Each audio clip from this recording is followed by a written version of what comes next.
the off-road series before? Could I see your hands? Who's done it before? All right, great. All right, you guys leave. Who's doing the duathlon? I just want to customize this as best as I can to who's here. Okay, duathlon people. Anybody doing a relay duathlon team? We have one down here, a couple over here. Okay. 20-mile gravel grinder. Okay, 40-mile gravel grinder. 60-mile and 10K. Okay, great. Well, we have a full mix, so I'm going to go through everything. So we sent out a participant email. Who got that email and read it? Yay. All right, so you guys have a lot of information already. Who's been out to Biltmore Estate before? A lot of you. Great, perfect. So the gravel grinder races start together at 7:45, promptly at 7:45. The duathlon and the 10K will start at 8 o'clock together, okay? I would suggest that you guys get in there early, especially duathlon people, because you have to unload your car, you have to park it, unload it, and then get your stuff in the transition area. You want to acquaint yourself with that transition area, and so you're going to need a little extra time. The Biltmore will shut at 7:45 and not let any cars move around, so if you're running late, we can't hold the race for you. So be early. Expect a long line of traffic when you're coming in. Usually it takes about 20 minutes to get from the front gate to Antler Hill Village. Tomorrow it could take longer. They will check your ticket multiple times. So have your ticket in your hand, not on the floorboard in your car, not in your purse, not behind you, not in the trunk. Have it in your hand until you park. It will make the line go really a lot faster and smoother. There are over 500 of you racing in different events, and so that's a lot of cars to get through the gate early in the morning, so just keep that in mind. If you have somebody coming with you and they're not racing, they do need to get a pass from Biltmore over here, a spectator ticket to come in with you. If you don't have that ticket with them in the car, they will have you turn around your car and make you go to group sales and get that ticket. So do that today so that doesn't happen to you. We have a deeply discounted tickets. The tickets you have, or you can upgrade them to go in the house tomorrow. You can also upgrade them for a season pass, and it's a lot less expensive. So it's a great perk of being part of this event, you having that ticket. So make use of that. So just a couple things about placement of your bib and bike tag and ankle band and all of that. That information is on the back of this participant guide that is in all of your manila envelopes that you got from us. So really take a look at that. I am going to just read it because it's that important. So the 10K, yours is easy. You just have one bib, it's pink, and it goes on the front of you. So very simple. The gravel grinder bike events, your timing tag is actually on your bike plate. The bike plate's the thicker looking bib that's in your manila envelope. It's thicker, that is like vinyl. You're going to put that on the front of your bike if you're in the gravel grinder, and that has the timing tag on it. So you want to make sure it's secure on there. You have a couple bands. Some of you might have a zip tie in there. So use those. And then you're going to have a bib, and that bib is going to go on the back of your jersey if you're doing the gravel grinder. Okay, so that's what you guys do. The duathlon folks, your bib number is going to be worn on the front. You're going to be purple bibs or yellow if you're doing a relay team. You're going to have a timing tag that goes on your ankle. It's awesome. It works marvelously. That thing is really comfortable. You secure it on either ankle. It doesn't matter which one. Put it on there, and you can throw that thing away when you're done, except for the relay teams. The relay teams, yours is a Velcro one, and we do need that back when you finish the event. If you're on a relay team, give that to them at the timing tent when you get done, because those are reusable. And you will exchange that ankle band for the relay team people. You'll exchange that inside the transition zone to your mate, to your teammate. So have your teammate be in the transition at the bike zone. That's where you do that exchange of the ankle band so that everybody gets timed. So the duathlon, bib number on the front, timing tag on the ankle, bike plate on the front of your bike. I think I covered all of those. So gravel grinder, folks, you will start at 7:45. You're going to start in Antler Hill Village, and you will do 10 miles, approximately 10 miles of pavement first. So you will go up by Deer Park Restaurant, you'll go to the admissions gate, you'll go up the approach road for a couple miles, and then you're gonna go in front of the Biltmore house. You'll actually do that horseshoe in front of the house. There will be photographers up there to get your pictures. It's gonna be beautiful. So you'll go in front of the house. That's about mile 5, just so you know. You'll go down through the garden section. And when you go down through the gardens, there is a downhill area. You'll go behind the gardens and there's a conservatory back there. Just be careful because there is a curve back there. We will have it coned and marked, but just use caution. A lot of people actually don't even really start racing this race for the gravel grinder until you get to the west side to do your laps, just because everybody's really enjoying the scenery the first, 10 miles. I'm just gonna let you know, that people might be dilly-dallying until they get over to the west side. So you're gonna go down through the gardens by the bass pond. It's beautiful, bear pin, and then you're gonna go flat along the river past the lagoon, and then you'll make your way back into Antler Hill Village. And at one of the intersections where you started, you're gonna actually take a left and start then going over to the west side to do your laps. A lap starts as you cross the bridge to the west side. That's where your lap starts. And you're counting your own laps. So your lap is from the bridge, doing the whole loop on the west side, which is about 6 miles, back to the bridge. That's one lap. Then you go and you do your next lap. That bridge is where the lap starts and finishes for you. So if you're doing a duathlon bike or the 20-mile gravel grinder, you're gonna do 2 laps on the west side, 2 laps. If you're doing the 40-mile gravel grinder, you do 5 laps on the west side. If you are doing the 60-mile gravel grinder, you do 8 laps on the west side.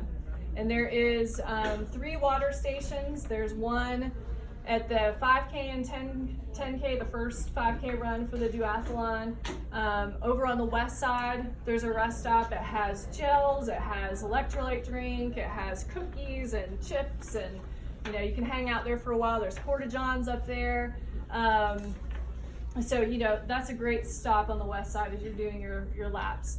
And then once you get finished with your laps for the gravel grinder, you'll come across the bridge back to the east side, and you'll actually just finish through the finish line right where you started.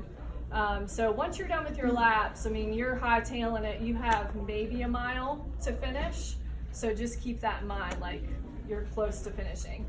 And same duathlon folks, you'll go do your laps over there. You'll come back to this main intersection and you'll go over to the transition area, put your bike in transition, and you'll do that second run, which the second run is really a trail run. So if you can bring 2 pairs of shoes if you want to, but the second run is more technical trail. It's absolutely beautiful. Up behind Antler Hill Village in the Westover trails up there. You'll be in the trail for about a mile, just so you know. The rest is gonna be dirt and gravel. And then duathlon runners, when you finish that second run, you'll come back past the transition area, and then you'll come to that main intersection, and then you'll finish. And we have lots of signs. I know I'm telling you a lot of information. There's lots of signs, volunteers. Just pay attention to the signs, and that will really help. So let me see what else I have on here that I want to talk about. And then I will let you guys ask questions too, so if I miss something. We will have some folks helping with changing tires, that sort of thing, but please bring some spares for yourself because we have limited number, and it might take a while for people to come and get you and find you. So have some of your own supplies for the bike in case you get a flat. On the west side, just remember that people are coming over there at different times. So the duathlon people are coming over with the bike, and the 20-mile people. So, you might see new people coming over as you're doing laps, and just be mindful, stay to the right, don't hog up the whole road because people are going to be coming that are faster, that don't want to pass you. So give them room to do that. And, just be careful. The roads over there are very wide forest roads, so there's plenty of room to pass. Just be courteous and nice, and pay attention to each other. Let's see. For the 10K, the first duathlon run, and the 10K, you guys will start together, and at 1.5 miles, the 5K, the duathlon first run, will turn around. And the 10K folks will keep going straight to the lagoon. The 5K will turn around, and it's not far past that first water station. So just keep that in mind. There will be a cone and sign there, but just watch for that. You'll turn around and you'll head back to transition to get your bike, but I did want to mention that. There is no pre-riding of the course on the west side. We've had some questions about that recently. That will not be open until the race is ready to go over there. Biltmore has that under lock and key. I mean, this is such a privilege to go to that west side to ride. And so that's not going to be open in advance for you guys to go over there. Spectators are not allowed on that side, so it's really just exclusive for the people who are doing this event, which makes it so special. So enjoy over there. Let me see. Anything else? You are required to wear a helmet on the bike, so just keep that in mind. And the duathlon transition, the run goes out the back side of the transition and in the back, and the bike is all the front of transition. And you'll see the signs tomorrow. I just wanted to mention that to you. So the bike's in the front, the run's in the back. Water station, the third water station is up on the Westover trails. I said there was 3, and I didn't tell you what all 3 were. That's it that I have. What questions do you guys have? Yes? What's provided at the transition area? Is there a bucket to put our stuff in, or what? The transition area, have you ever been to triathlon or anything before, a multi-sport event? So it's set up sort of like a rectangle, and there are bike racks for you to put your bike on. And we, ask that you do 6 to 7 bikes per rack. And so there, you will just put your stuff in front of your bike. Yeah. Yep. And they're not assigned, numbered or anything. It's first come, first serve. Yeah. Can you tell us about how the 10K is marked? I don't think you talked about the path for the 10K. Yeah, everything will be marked with signs, and the 10K included. So you'll just look for signage. But is it a loop or out back like the 5K? Yeah, so the 10K, you're going to go up behind the Biltmore house. So you'll go past where the 5K turns around, and you'll go past the lagoon and the reflection pond. And then there's a little trail that will take you up behind Biltmore House. So you're actually going to go up behind the house. We have a photographer back there that's going to take some really amazing photos of you guys. So be ready up there. That is mile 3, and it is an uphill to get up there. So it's a little bit of a kicker, but it'll be worth it once you're up there. It's beautiful, and then you have a nice downhill and flat, for the rest of the way. But the only difference with the 10K is the first mile. So the first mile, you're not going to repeat that. So it's a different first mile, and then you go up behind the house. And once you come back to the lagoon, you're going to go on the lagoon trail where the sunflowers are at to come back to the finish. On dirt? It's dirt and pavement. It's a mix of both. Mm-hmm. Yeah. So how much, not exactly, but what's the mix? I would say about half and half. I personally, when I run that, I wear road shoes. I don't wear racing flats, but I'd wear road shoes. I wouldn't wear trail shoes. Personally, but that's me. The trail is not technical. So, yes. For the gravel ride on the west loop, is there any logistics for drop bags? We don't have any areas for drop bags, so if you want to carry something, you can. But like I said, there's a fully stocked aid station over there that's going to have, what you need. If you can just put your extra tube in your, bike pocket or something like that, that would be good. Yeah. For the 40-mile gravel grind, It's 10 miles out, 5 laps, and 10 miles back. No, the laps are about 6 miles each on the west 30 side. plus 10. Oh, okay. Yep, and So all where's of the the numbers beginning? are on this sheet right here. As far as like if you're riding along and you're like, I can't remember, did I do 4 laps or 6 laps?